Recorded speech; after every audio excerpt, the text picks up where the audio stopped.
दोस्तों, आज हम एक परी की शॉल की बहुत ही अच्छी कहानी सुनने जा रहे हैं। आप मेरे संग कहानी के एंड तक बने रहिएगा, बहुत ही इंटरेस्टिंग है।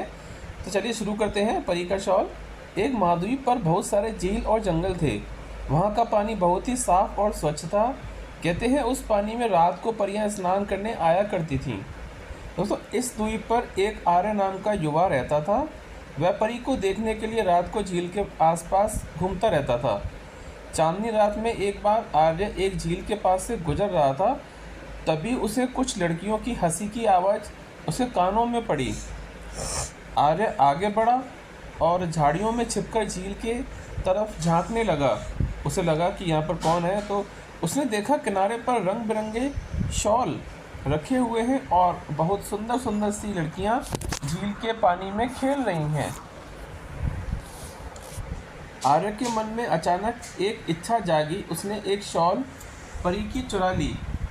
थोड़ी देर के बाद झील के पानी से सभी परी बाहर आ जाती हैं और वह वापस जाने के लिए अपने ऊपर सभी परी शॉल रखती हैं। तो एक परी की शॉल नहीं होती, क्योंकि एक परी की शॉल तो आर्य ने उठा ली थी। तो वहाँ पर वह इधर उधर बहुत ढूंढती रही, पर उसकी शॉल कहीं नहीं मिलती। उसके मन में विचार आता है कि हे भगवान, अगर मेरा शॉल ना मिला तो मेरा क्या होगा? मैं कैसे जाऊंगी यहाँ से? मैं अपने परिवार वालों से कहीं बिछड़ तो नहीं जाऊंगी? वो बड़ी परेशान होने लगी। उजाला होने का समय भी हो जाता है।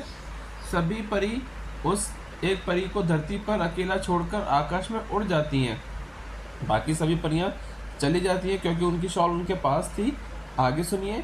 सभी के जाने के बाद वह अकेली बैठकर रोती रहती है। आर्य उस परी के पास जाकर बोलता है, प्यारी परी, तुम क्यों रो रही हो?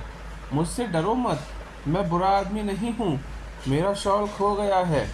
परी बोलती है, अब मैं अपने घर नहीं जा पाऊँगी, क्या करूँ? अब परी ने रोते रोते कहा। आर्य ने कहा, तुम मेरे साथ मेरे घर चलो। आर्य उससे बोलता है कि तुम मेरे साथ मेरे घर चलो। इस धरती पर तुम अकेली हो, कहाँ जाओगी? मेरा यकीन करो, मैं बुरा आदमी नहीं हूँ। परी ने थोड़ी देर सोचा, शायद ये आदमी ठीक कहता है। वैसे भी मैं इस धरती पर किसी को भी नहीं जानती और अपने परिवार के पास वापस जाने का भी कुछ मालूम नहीं। अभी मैं इसके साथ ही चलती हूँ। आर्य ने परी से पूछा, तुम्हारा नाम क्या है? परी ने उत्तर दिया, उर्वशी। आर्य के पास चावल के कई खेत थे जो अच्छी पैदावार देते थे। परी के आने के बाद आर्य के खेतों की पैदावार दुगनी हो गई। उसके घर भंडार कभी खाली होने का नाम ही नहीं लेते थे। उन दोनों का समय हंसी खुशी से बीतने लगा। एक दिन परी खाना बनाने के लिए भंडार से चावल निकाल रही थी, तो उसे चावल के बीच किसी कपड़े की झलक मिली। उसने उस कपड़े को बाहर निकाला तो वह चौंक पड़ी। अरे, ये तो मेरी शॉल है। इसका मतलब है कि आर्य ने ही मेरी शॉल चुराई थी। परी अपने घर को याद कर रोने लगती है। उसके बाद वह शॉल उड़ते ही उसके पैरों ने जमी छोड़ दी। वह ऊंचे उड़ती गई। आर्य तभी घर के आंगन में आ जाता है।